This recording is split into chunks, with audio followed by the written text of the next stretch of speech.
हलदिया पदर कथा 31 तारीख जनवरी 31 एक्सीडेंट होता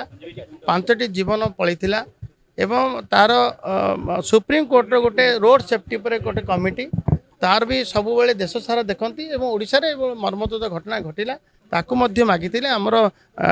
चीफ सेक्रेटरी लिखिं या उपरे आमे ताकू अनुध्यान कलुणु आम टीम जाकरी तदंत कर सारी एवं ताकू जो गाड़ी एक्सीडेंट करैतिला तार आरसी बुक भी बातिल कर देचु एवं ड्राइवर को मध्य बीएनएस 105 रे मध्य गिरफ करा जाय तुरंत गिरफ करा जाय कार्यानुष्ठान ग्रहण करा नहीं ये आजिर कथा नुह जो दिन तैयारी से दिन डिजाइन भूल अच्छी बहु जीवन अकारण रे पलैलाणी एवं कार हो पारे निजर स्वार्थ साधन जो भली काम कराइला समस्ते निंदा कर एवं आज जो मैंने कहते से पूर्वर कहू नथिले